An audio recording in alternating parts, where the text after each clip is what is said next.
The Dartmoor Murders by Stephanie Austin. Read by Nicola Burgess. Chapter 1. There's nothing like a dead body for adding weight to a wardrobe. It wasn't in the wardrobe when I bought it, of course. There was nothing in it then but a lonely wire coat hanger and a faint smell of mothballs. I didn't want to buy the thing in the first place, but the crafty old bugger wouldn't sell me what I really wanted unless I took the wardrobe too. I'd only met Fred Crick the day before I bought it. I'd been in Ashburton, minding my own business, walking past Keepsake's antique shop. I'd slowed down for a sneaky look in the boxes of junk arranged on the pavement outside when Ron and Sheila spotted me and beckoned me in. I had to remember to stoop slightly as I entered. I'm tall. The ceiling is low and made even lower by all the paraphernalia hanging from the beams. Glass fishing floats hanging clusters like giant Christmas tree baubles.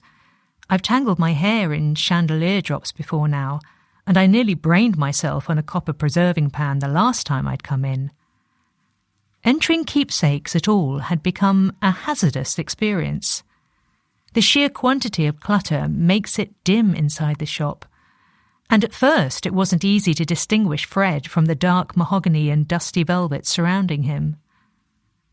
He was standing by the counter looking like an antique himself, in his flat cap and old corduroy suit, a mug of tea in hand. He wanted to get rid of some old furniture, Ron and Sheila told me as they introduced us. They knew I was always hunting for stock. "This is the young lady who's taken over old Nick's place," Sheila told him as I shook his hand. His fingers were yellowed with nicotine and his breath was smoky. "Juno Browne," I said. "Hello." He nodded, surveying me with narrowed eyes. "I heard old Nick had got himself murdered." He cleared his throat, his voice roughened by fags. "Left you his place in his will, I heard." "You heard correctly," I told him. He grinned, showing dingy teeth. "Bit of luck for you, wasn't it?" I didn't like the tone of his voice or what he implied. "No, actually, it was revenge." Sheila laughed uncertainly. You mean it was revenge against his family?" she asked me. "Nick not leaving his shop to them?" "No," I answered. "Revenge against me." I decided this after I'd managed to pay off the last lot of business rates. During the months I'd worked for Nick, I must have upset him, and he'd lumbered me with his antique shop to teach me a lesson. Anyway, I needed some furniture to fill up empty space, and it sounded as though Fred was selling cheap. He just wanted to get rid of the stuff, he assured me, clear it out. It had been taking up room in his shed for too long. He wasn't asking much for it. So, after taking his address and getting directions to his cottage, I promised I'd drive up and look the stuff over next day. It would be my first proper foray after stock for some time. A few months before, I'd been involved in an incident that left me with a fractured skull, a broken ankle and cracked ribs. Ironically, the most serious of my injuries, the depressed fracture of the skull, was the one which had given me the fewest problems since. Once the headaches had settled down, my head was fine, the thin scar on my scalp increasingly hidden by the mad tangle of my hair. But I'd been on crutches for weeks and forced to stay with my old friends Ricky and Morris until I could manage to walk unassisted. I'd lived downstairs in their guest bedroom, all the rooms upstairs filled with rails of costumes they hire out to theatrical companies.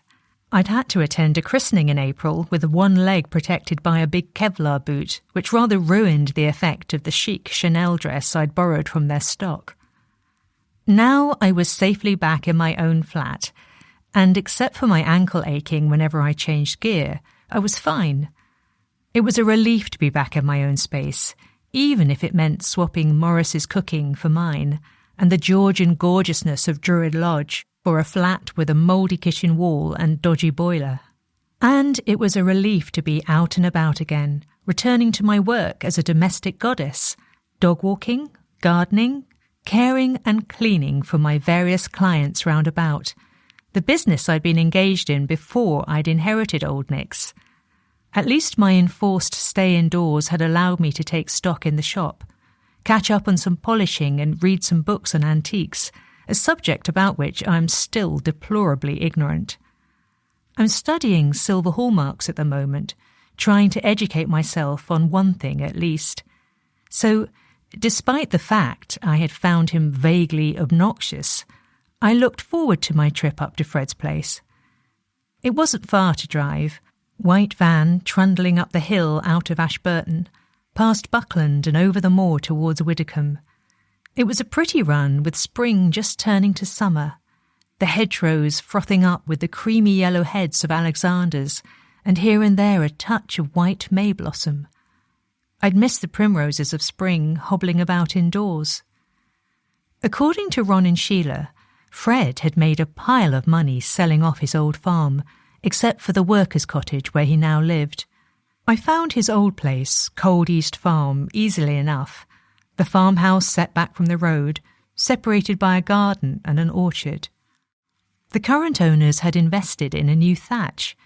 It flowed like a gold coverlet over the stone building, the edges of the newly cut reed sharp and crisp. There was a digger hard at work as I drove past, some sort of conversion work going on in the barn. By the roadside, a freshly painted sign advertised eggs and honey for sale.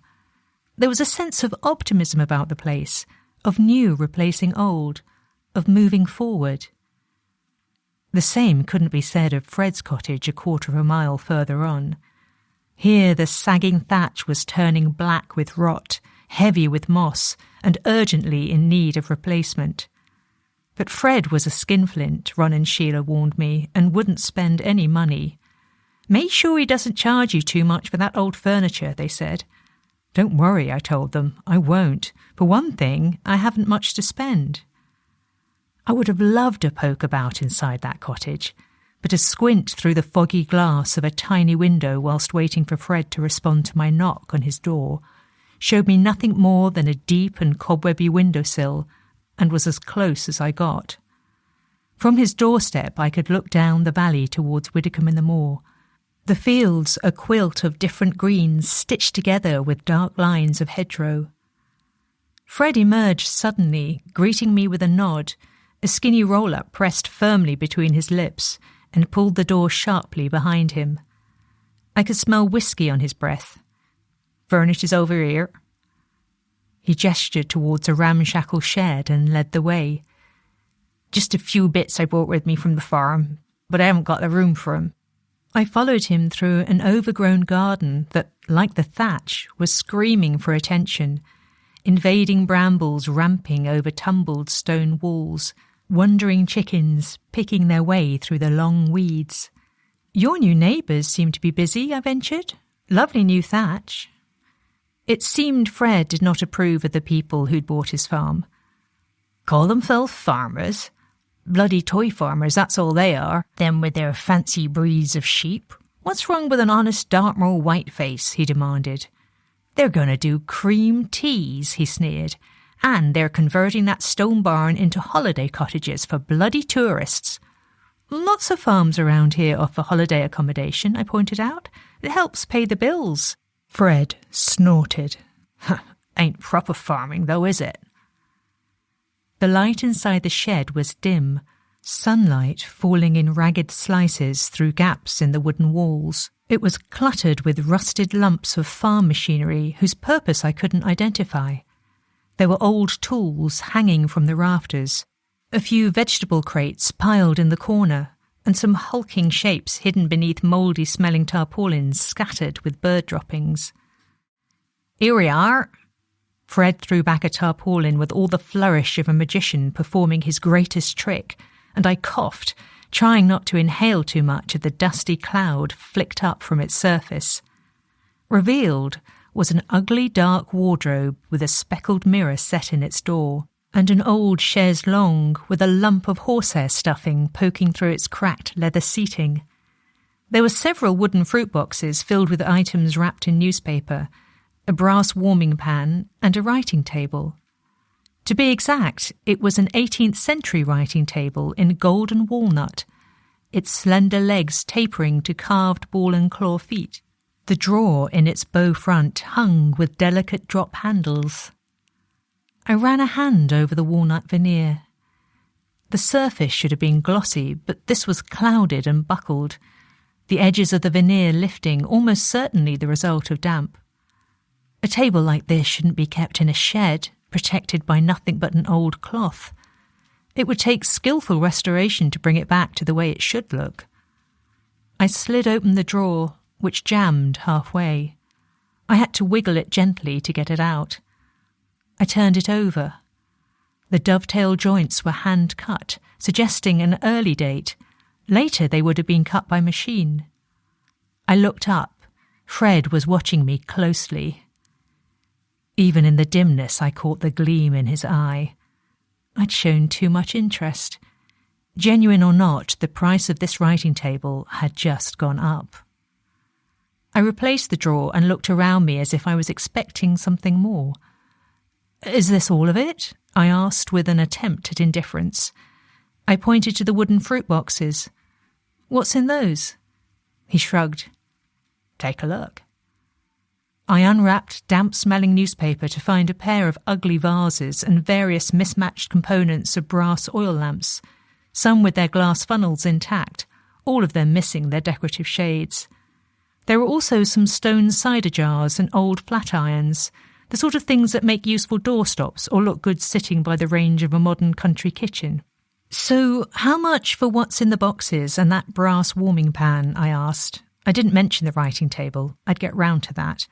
"I'm not interested in the chaise longue or the wardrobe." Fred gave a ferrety grin. "You take it all, or you don't get none of it." I pointed to the chaise with its stuffing hanging out. "I don't want that. It needs to be completely reupholstered. It would cost me a fortune." Fred scratched slyly beneath his flat cap. "Look good when it's done up, though, won't it? Some posh second homer will snap that up." "Maybe," I conceded. I nodded at the wardrobe. "That thing's just damn ugly." As I took a step towards it, the door creaked open, revealing its dark and smelly interior. I tried to shut it again. There was no key in the tiny lock. That was probably lost years ago. As I stepped back, the door yawned wide for a second time. "It doesn't shut." "It's only 'cause the floor in here is uneven." "I don't want it." "But you want that little table, don't you?" he said. "My wife used to use it for a dressing table." Suddenly it had become an item of sentimental value. She used to stand a mirror on it. "Have you still got the mirror?" I asked. "It got smashed." He ran his yellowed fingers pensively over the patchy stubble on his chin. "Tell you what, you give me a good price for that table, I'll throw in the sofa and wardrobe for free." "I don't want the wardrobe," I protested, "or the chaise. If you don't want them, why don't you take them outside and burn them?" I'd obviously shocked him. He exploded in a long, drawn-out coughing fit, the phlegm rattling in his throat. I was getting ready to slap him on the back, but he got control of himself after some truly horrible hawking noises, as if he was bringing up a fur ball. My eyes strayed back to the little writing table. "How much?" If there's one thing I really don't like about the antiques trade, it's the haggling. A fair price is a fair price. I may be short of money, but I find wrangling over every last penny embarrassing. Fred obviously loved it. He named an extortionate price.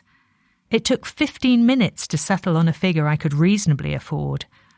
In the end, we struck a bargain that included my taking all the stuff away.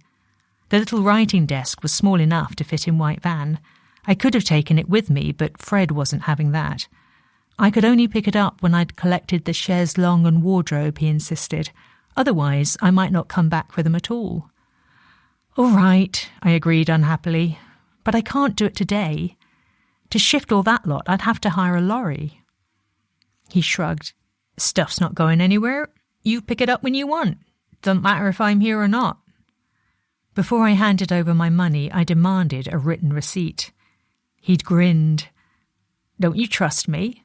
"No," I told him frankly. I then had a 10-minute wait while a grumpy Fred disappeared into his cottage to hunt for pen and paper. He didn't invite me in. Eventually, he emerged with a smoothed-out piece of kitchen roll on which he scrawled the items I was buying in black carpenter's pencil. He couldn't find a pen, apparently.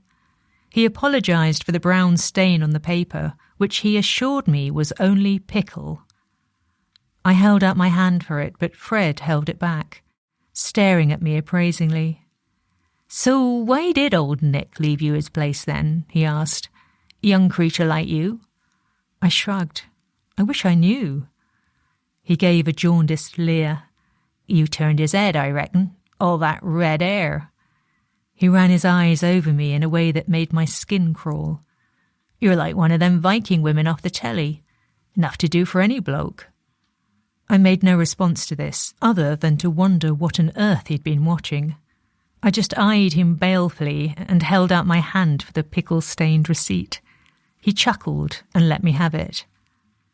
I trundled down the hill in my little white van, the boxes of small items rattling in the back.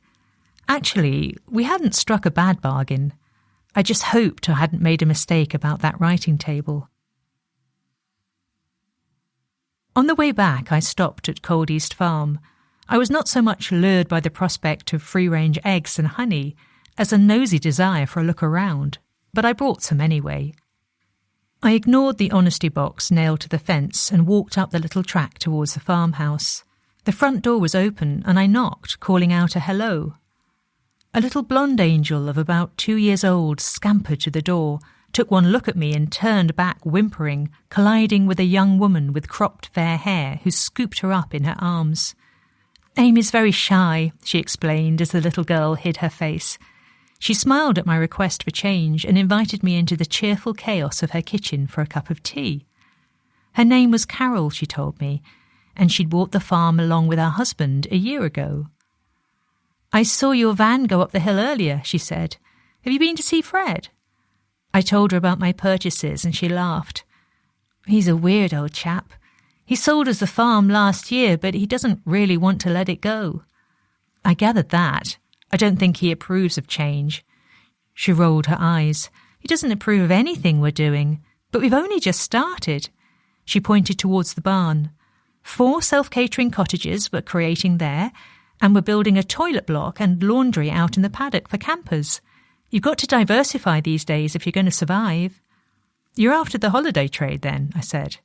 Carol nodded enthusiastically. "I'm planning on cream teas in the garden later in the year. We'll still be farming, of course. We've got a flock of 150 Devon longwools." She smiled down at her little girl. "Amy and I were just going out to see them. Would you like to come?" We trudged over the fields, little Amy toddling on in front. Carol in her wellies, lugging a bucket containing some kind of sheep nibble. "Fred spies on us from that rock up there." I looked up the long sweep of grass. Set on top of the hill was a bulky outcrop of granite. This was not a named tor as far as I knew, just a big rock, rising about 15 feet from the ground, its scarred sides cleft with seams and ridges, dark bushes of gorse and elder clustering at its foot. The top was flat like a table, an easy standing place. "He sits up there for hours," Carol went on. "We've seen him watching the building work through his binoculars." She laughed, mystified. "I don't understand why he doesn't just come down here, ask what we're up to, and pop in for a chat and a cup of tea." Somehow, Fred didn't strike me as the popping in sort. At the sight of Carol's bucket, a group of stocky little ewes eagerly crowded up to the gate. I don't know how they could see her, long ringlets of wool covering their eyes, but they were pretty creatures. They were bred for both their meat and their wool, Carol informed me proudly as she dished out the treats. On our way back, we had to stop in the orchard so I could admire Amy's rabbit and feed him dandelions. The blossoms of the apple trees had been scattered by the wind, and petals lay like snowflakes in the grass. "We're hoping to press our first lot of apple juice this autumn," Carol told me. "You must come up and try it." "It's a date," I promised. As I turned to get back in the van, I was sure I caught a flicker of movement on the rock up on the hill, the sun glinting on a pair of field glasses. Fred, it seemed, was still watching. Strictly speaking, Old Nick's isn't just an antique shop. When I decided to try and make a go of the place, I divided it up into several units in the hope of attracting other traders who would pay me rent. An optimistic plan which hadn't worked out so far. Only 2 units are occupied. One by my artist friend Sophie, who uses her part of the shop as a studio, and the other by Pat, who makes craft items to raise money for the animal sanctuary she runs with her sister and brother-in-law. They both struggle for money, and I don't take rent from either of them. In return, most days they man the shop. My part of Old Nick's, the antiques bit, is in what used to be a storeroom at the back, where as well as my own quaint assortment of second-hand wares, I sell vintage clothes on commission for Ricky and Morris, who are always intending to retire from their theatrical costume hire business, but never manage to get that far. When I arrived back in the shop later that afternoon, I stood in the storeroom considering where I could put that wretched wardrobe. It wouldn't look too bad standing in the corner, I decided. It would fill up some empty space, and if nothing else, I could hang some of the vintage clothes in it. As for the chaise longue, I could fling some sort of cover over it until I could afford to get it reupholstered. And whether or not either item was saleable, they would fit in with the general air of a shabby but genteel brothel created by Ricky and Morris, who had filled the room with dressing screens, mirrors, rails hung with silk underwear, net petticoats, frills, beads, and feather boas. My eye lighted on the glass display cabinet where I keep a few precious antique objects under lock and key, jewellery and hatpins, diamante dress clips, a few scent bottles, a snuff box, a silver pincushion shaped like a pig. I love these tiny things and bygones that no one uses anymore, like match holders and glove stretchers, page turners, candle snuffers and vinaigrettes. The little treasures in my cabinet may not be top quality, but they are the most precious things I have to sell. Unless, of course, I was right about that writing table, which brought me back to the problem of how I was going to get it home to Ashburton. I phoned Tom Smithson, who runs an antiques business near Exeter and owns a van large enough for transporting the shares and the wardrobe. He's a kind-hearted old chap, and as soon as I told him my problem, he offered to help me out. "I've got to deliver a sideboard to a house in Broadhempston, as it turns out," he told me cheerily. "I can easily pop along to Ashburton, drive us up to Fred's place and collect your stuff. In fact, Vicky will probably come along for the ride. We haven't seen you for ages. How's the ankle?" "All better now," I lied, as I rested my socked foot on my coffee table and waited for the painkillers to kick in. And we agreed to do the job on Sunday when I wouldn't have any clients to worry about. I promised them tea when we got the stuff back to the shop. The phone rang almost as soon as I replaced the receiver. Ricky and Morris were still checking up on me every day. "Hello, Princess." Ricky's voice sounded raucously in my ear. "How's it going?" I told him about my visit to Fred Crick's, my own voice echoing because he'd put the phone on loudspeaker so that Morris could hear the conversation. "Do you want us to come along?" he offered when I outlined the plan for Sunday. "Give a hand with the loading?" "You mustn't try and lift heavy things," Morris called anxiously from somewhere in the background. "Oh, I'm sure we'll manage. Tom's got a sack truck.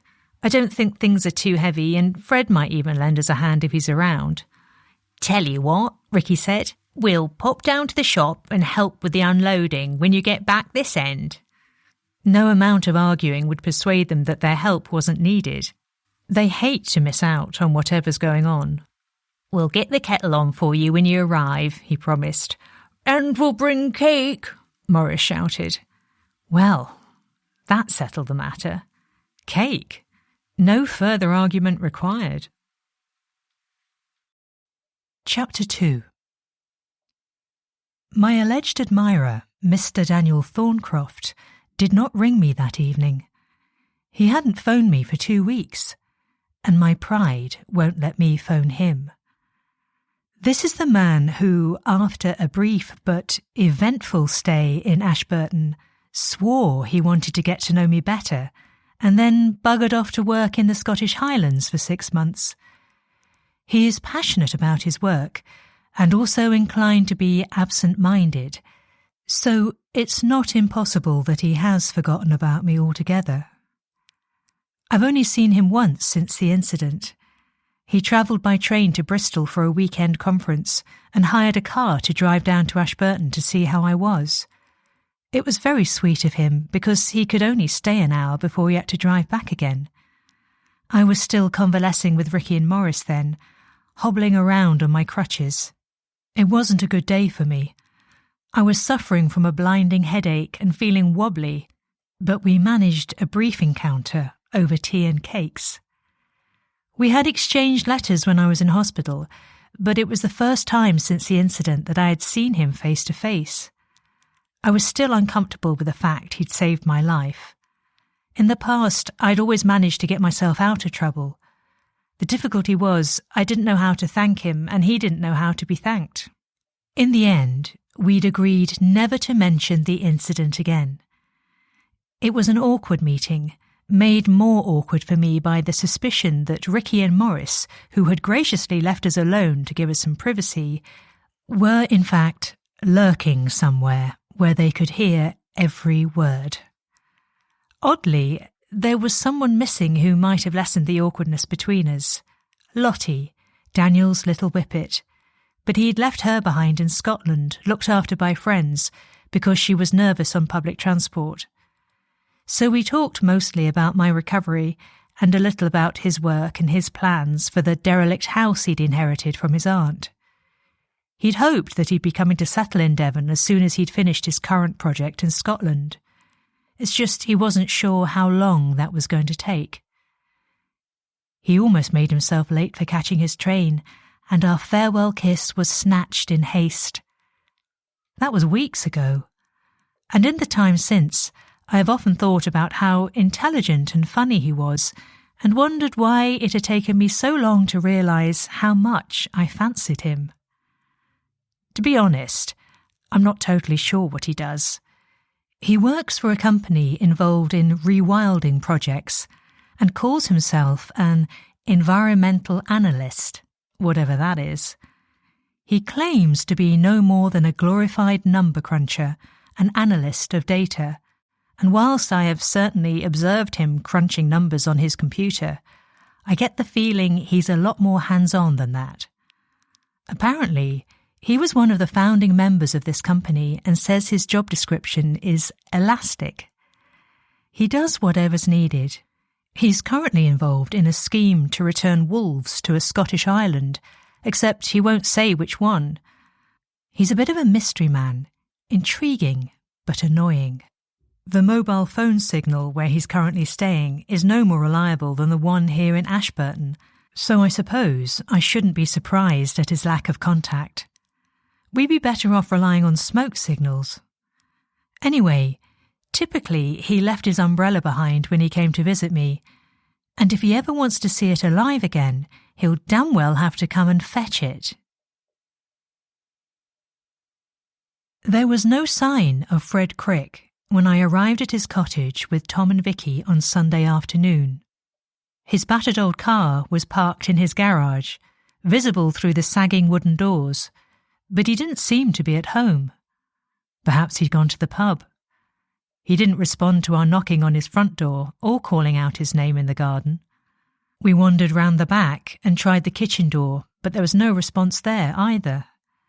He had told me I could take the stuff whenever I wanted, so we decided to get on with it. In the old shed, the furniture was standing exactly as before, except that the wardrobe had been tied around with a piece of frayed rope, presumably to keep the door shut. That was helpful, at any rate, and Tom is very experienced at transporting furniture. The writing table was lightweight, and he carried it easily on his own. We lifted the chaise longue between the three of us, Tom at one end with Vicky and me at the other, and carried it out to the van. For the wardrobe, he deployed the sack truck, sliding it underneath the base. It was heavier than I thought it was going to be. It took some pushing and wriggling to manoeuvre the wooden carcass until it was sitting safely on the metal base of the sack truck.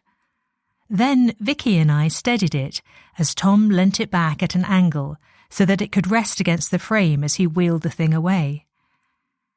As he tipped it, we heard the muffled noise of something lumpy shifting its weight, sliding about inside. "What's that?" Tom asked. "Nothing that's likely to get broken." "I've no idea. I didn't remember having bought anything else. Fred had probably stuffed it full of old rubbish he wanted to get rid of. We'd find out when we got back to the shop." Manoeuvring the wardrobe into the storeroom at Old Nick's turned out to be a lot more difficult than extricating it from Fred's shed. It was a good job Ricky and Morris had turned up to help, even though they were even more ancient than Tom and not what I would call used to heavy lifting. The chaise longue and writing table fitted easily through the shop door, but Tom thought the wardrobe might get stuck when we tried to turn left through the doorway that led into the storeroom. We'd already had to move Mavis the mannequin, who usually stands in the hall displaying a sign pointing the way to antiques, collectibles and vintage clothes. It would be easier, he suggested, if we wheeled the wardrobe into the alley at the side of the building and came in through the door that led to the flat above. That way, we could wheel it straight down the corridor into the storeroom without having to turn it, provided, Ricky pointed out, we could get the bleeding thing past the bottom of the stairs. Tom and Ricky managed it between them. There wasn't room for anyone else in the corridor to do anything but get in the way, so we left them to it. By the time they finally deposited it in an upright position in the middle of the storeroom, Morris had already brewed some tea and arrived downstairs with a laden tray. The two furniture removers collapsed on the chaise longue next to each other, declaring that they were gasping for a cuppa. Ricky attempted to bounce on the seat. "Blimey, this thing's comfortable. It's like sitting on a tomb. Hasn't it got any springs?" Vicky asked if she could look at the items in my display cabinet. I was only too happy to let her look, grateful for any knowledge she was willing to pass on. She picked out a couple of scent bottles. "I like this ruby glass one," she said, rolling the little cylinder in her fingers. "But you should be charging more for it. This cap is 9-carat gold." She picked up another one, a squat, heavy bottle that I thought was Chinese. It was made from a white, stony material, the surface cloudy and opaque. "I found that in a car boot sale," I told her. "It's agate, I think." Vicky shook her head, closing it in her palm. "It's jade," she smiled at me. "Jade is cold to the touch, just as amber is always warm." I thought jade was green. "This is what we call mutton fat jade. It's pale and cloudy like this, and this isn't a scent bottle." With delicate fingers, she prized off the cap and drew out a tiny spoon attached to the underside of it. "I thought so. You see this little spatula? It's for snuff." She glanced at the price label. "Again, you could up the price a bit. This is an old one." "On the whole," she added, returning the bottles to their glass shelf, "you're building up a nice little collection in there. You've got a good eye. I'm very tempted by that silver pig pincushion." "Birmingham silver," I told her, showing off my newly learnt hallmark knowledge. 1893. We sat happily chatting over mugs of tea and the chocolate cake provided by Morris. I asked Tom what he thought of the writing table. "It'll need a bit of spending on restoration," he admitted, "but it'll be worth the expenditure. It's a pretty thing, very saleable." He asked how much I'd paid for it. "Well done," he added with a grin. "But don't attempt to restore it yourself," he warned. "Get it done professionally." "Don't worry," I mumbled through a mouthful of cake. Restoration was not something I'd even contemplate trying. "So what's in the wardrobe?" Vicky asked. "Do you remember?" "No, I don't." I put my mug of tea down and stood up, dusting cake crumbs from my fingers, and untied the knot in the piece of rope that was keeping the door closed. It was frayed at one end and felt slightly oily, as if it might once have been used as a tow rope. As I coiled it up in my hand, the the door of the wardrobe yawned slowly open, and I took a step backward. Behind me, I could see Morris's bald head reflected in the mirror, his little gold specks halfway down his nose, Vicky sitting next to him, poised elegantly with her mug of tea, and Ricky's louche figure lounging on the chaise next to Tom, his long legs stuck out in front of him. Something dropped out of the wardrobe door with a soft thump and lay on the floor inches beneath. There was a moment of shocked stillness in the room, then the sharp intake of Vicky's breath. "Good God," murmured Tom. "That's not—" "Bleeding hell," Ricky started. He sprang forward as if he'd been poked by a cattle prod. The something was a hand, a man's hand, lying palm upwards, fingers loosely curled, and attached to an arm that disappeared behind the wardrobe door. "There's someone in there," Vicky breathed. "Don't move," Ricky commanded. "All stay where you are. I'll look." He peered cautiously around the wardrobe door and into its dark interior. Then he stood perfectly still for several moments, transfixed by what he was seeing inside. "Who is it?" Morris whispered fearfully. "Is he dead?" "Well, if he isn't," Ricky responded, "I don't like the way he's staring at me." "Is it Fred?" Tom asked. I didn't think it could be. The hand was too pale, too plump. The nails were clean and there was no nicotine staining on the fingers.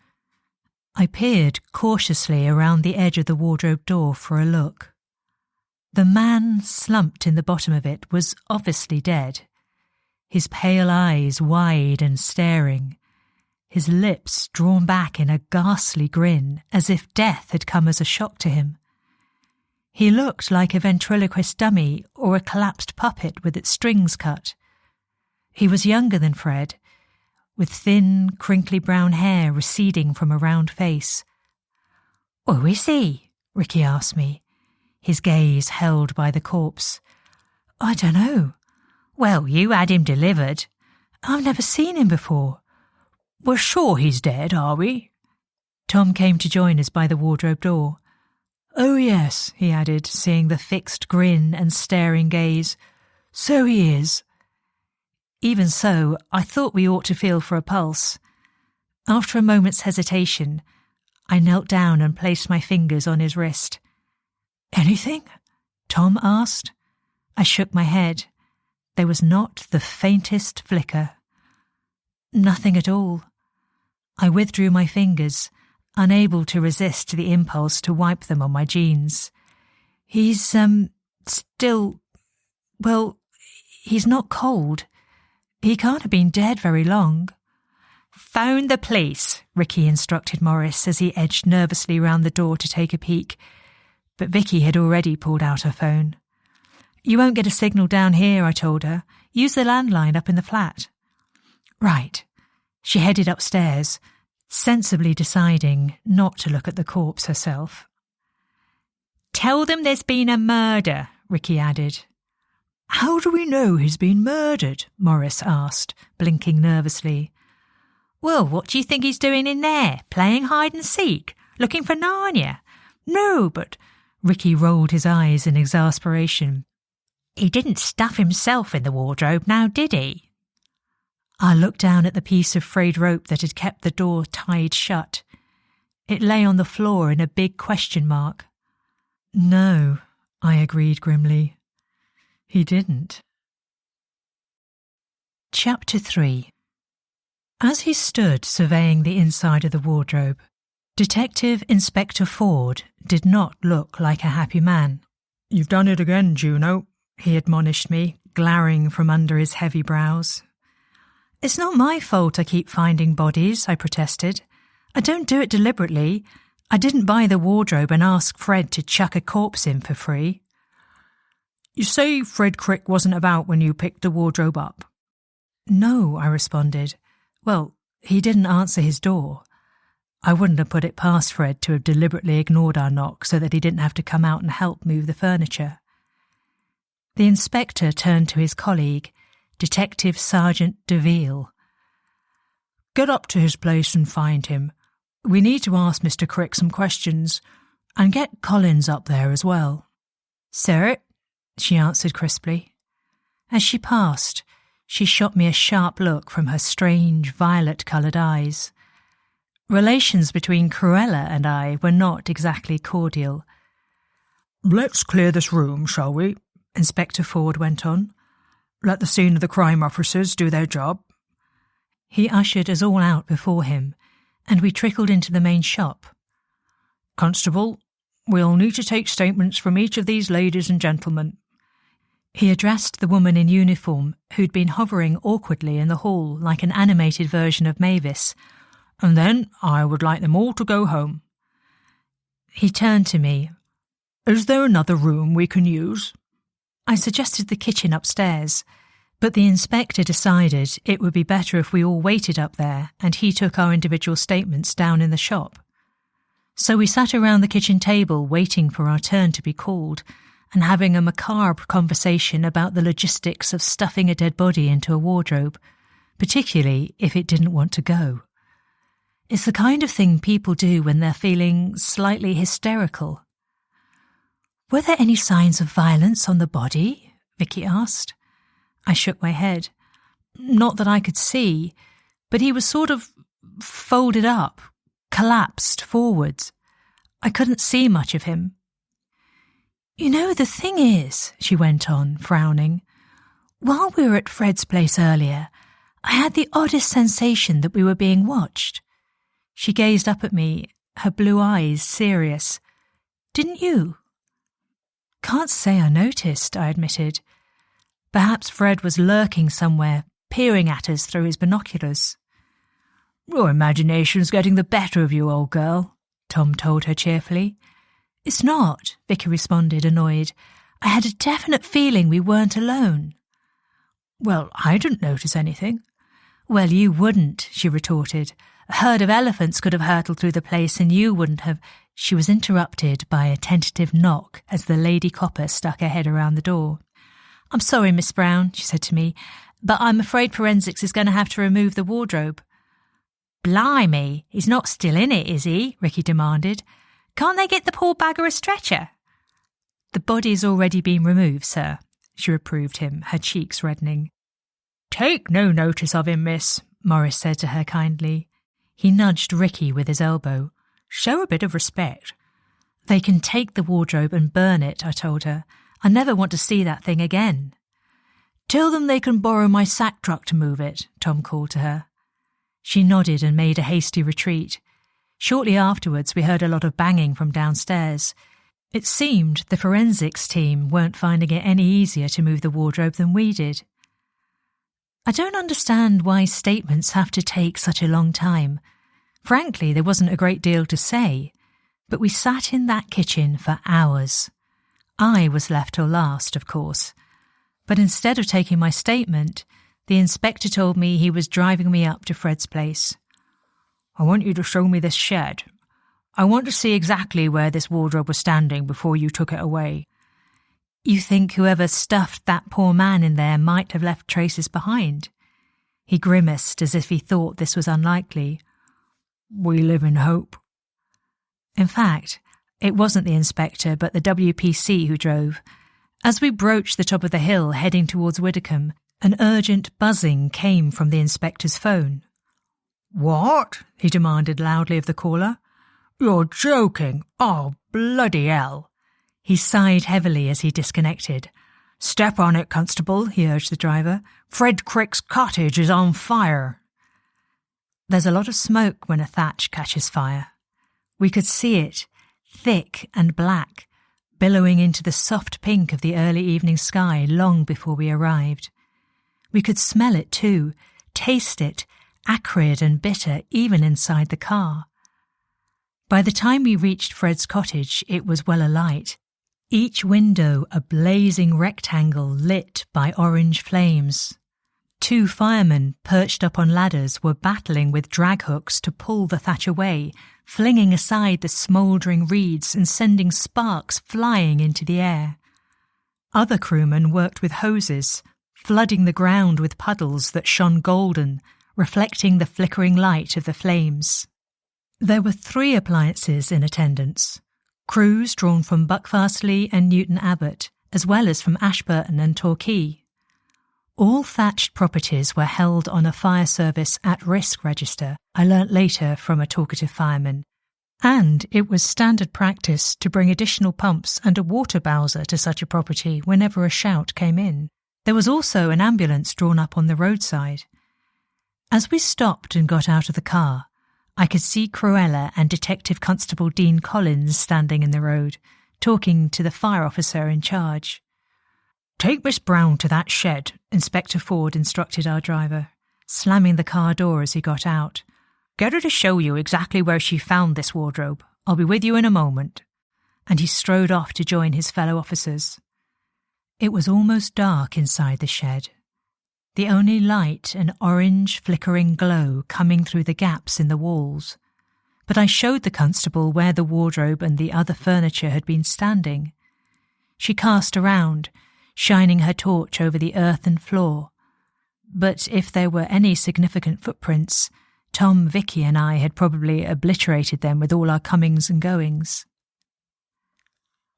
When the inspector appeared, he didn't seem much interested in footprints.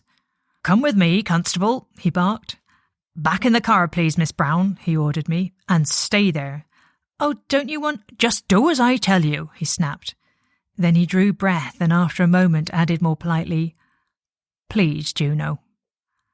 As I marched a little huffily back towards the car, I heard him murmur to the constable, "This is a double murder we're looking at now."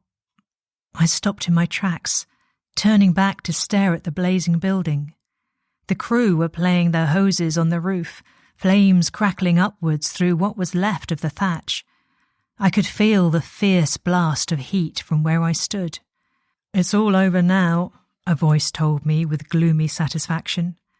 I turned to see a fireman leaning against his vehicle, keeping an eye on proceedings. He beckoned me over. "What do you mean?" I asked. "We can't save the place. We had 2 men in the loft with hoses, but we pulled them back. We're pulling all the guys out from inside." He jerked his head in the direction of the vehicle's radio. "I've just heard the orders come through on comms." He nodded at the blaze, the glowing light reflecting in his eyes. "Whoever set this going did a good job of it." "It wasn't an accident, then?" He grinned. "That's what we're supposed to think. Poor old bloke put his frying pan on the stove, sat down for a cigarette and fell asleep in his chair." I couldn't drag my eyes from the burning building. "Is he still in there?" I felt sick at the thought of it. "He was." He gestured towards the ambulance. "He's in the bone wagon now." Just as he spoke, it pulled silently away from the verge and drove off. No blue lights flashing, no sirens wailing. "No rush," he chuckled grimly. "We can tell, you see," he went on in the voice of a man who enjoyed airing his knowledge. "We can follow the path of the fire." He'd seen me get out of the police car with the others, and I wondered if he might have mistaken me for a detective. I suppose I should have told him I was just a nosy civilian, but I didn't. I let him chatter on. "Clearly an accelerant was used. And the other thing," he beckoned me closer as if he was sharing a secret, "a lot of smoke often smothers a fire before it can get started. But whoever did this left the front door and the back door open, just enough. Made sure the fire had plenty of oxygen. Opened the hatch to the loft as well." He nodded in the direction of Inspector Ford and Cruella fast approaching. "Make sure you tell your boss." I scuttled back towards the car, but I was too late. I'd been spotted. "I told you to stay inside the car, Miss Browne," the inspector admonished me, holding open the door. "Sorry." I slid onto the back seat and repeated what the fireman had told me. "I think he thought I was one of you," I added lamely as the inspector frowned at me in the rearview mirror. "And why would he think that?" Cruella turned around to look at me, her little face pinched with disapproval. "You realise impersonating a police officer is a serious offence." "Oh, shut up, Sergeant," The inspector silenced her as if she were a yapping terrier, and her mouth shut like a trap. "The point is," I went on, struggling to suppress a smile, "that when we called to collect the furniture, the cottage was locked up tight. We tried to knock Fred up and went around the back door, but it was all locked." "And what time was this?" "About 3, I think." "And you didn't see anyone else around at that time?" "No, although Vicky said she felt someone was watching us." "Yeah, so she said in her statement," the inspector acknowledged. "And you saw no other vehicles parked around here?" "None." "Thank you, Juno." I must have restored myself to his good opinion. I was Juno again, not Miss Browne. He thought for a moment, tapping his fingers on the steering wheel. Then, to my relief, he ordered Sergeant Deville to stay at the scene with him and arranged for Detective Constable Collins to drive me home. I could have cheered. I sat in the car with dire warnings from the inspector about staying put and waited. Dean greeted me loudly as he slid his considerable bulk into the driver's seat. "What have you been up to now?" He brought with him a smell of scorched clothing, as if he'd been standing too close to the blaze. "I haven't been up to anything," I protested indignantly. "What's all this I hear about a body in a wardrobe?"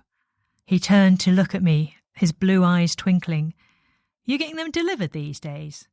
I groaned. "Oh, don't you?"